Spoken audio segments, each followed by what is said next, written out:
presented by Maithili गौरव। आगे शादी में हमें 4 चक्का गाड़ी लेबो।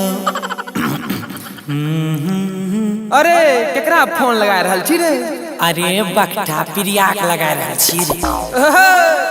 लगा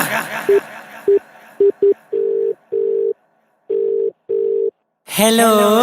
हाँ हेलो। अरे प्रिया छे की? कौन प्रिया? कते लगले फोन रे? आय तोरा बहिन के। प्यार से कते धर लके? सोनू देखी नंबर ठीके छे रे। ओ 7714 ठीक तो छौ रे। हेलो के नंबर बात ठीके छे गे, यहाँ पे बतियाबै छी हमें। अच्छा सुने, अरे बोल ले। प्रिया छे की? लुच्चा नहतन, तोरा घर में माय बहन नहीं छो की? अरे माय बहन त छेबे करे, गो कनिया नून होइक चाहे गे। हां सही हमारे नहीं सईमान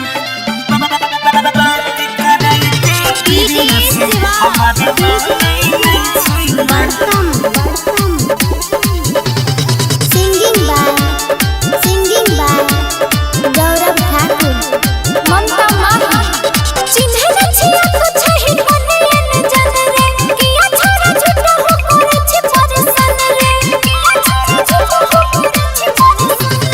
चिन्हे न छिया तो छहि बने न जन रे, किया छोरा छोटा हो करे छी परेशान रे। कहते रहे राती भोरे करी है सोने फोन, कहते रहे राती भोरे करी है सोने फोन। हेलो प्रिया छे की? फिर वह बात, नंबर दिया पुलिस के? आगे बताएं दे। कथी? प्रिया छे की? तकनटा बात करई दे प्रिया से, हमारे नहीं छै मन। तकनटा बात करई दे प्रिया से, हमारे नहीं छै मन। डीजे शिवा हमारे नहीं छै मन। बात करई दे प्रिया से, हमारे नहीं छै मन। रिकॉर्डिंग स्टूडियो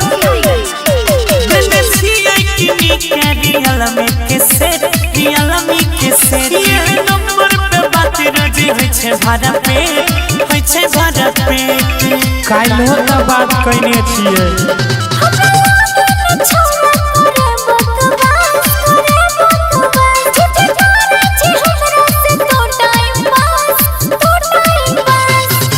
जाने चाहतैयो किए पूछै चाहो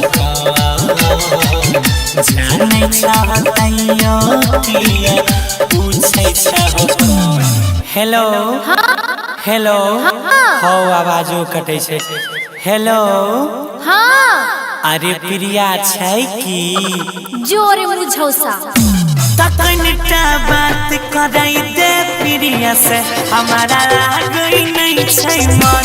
तकनटा बात करई दे प्रिया से, हे हो लागई नहीं छै मन।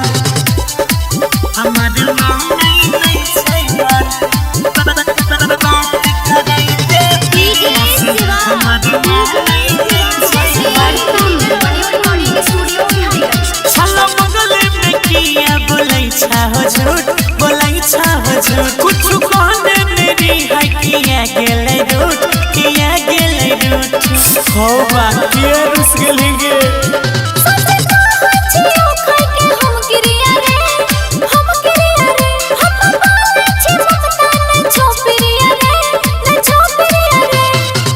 कितना बेरी सोनू संग घूमलियै पटना गाँव, कितना बेरिया जैसन घूमलियै पटना गाँव।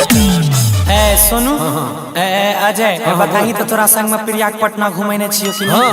हाँ रे, पटना के गोल घर चिड़िया घर नहीं घुरेने? हाँ देखे। अरे अब तो सुनिए ना, कहिए ना। प्रिया है की? तकनटा बात करइए गौरव को, देखिए लगता नहीं है मन। तकनटा बात करई दे प्रिया से, देखे लागई नहीं छै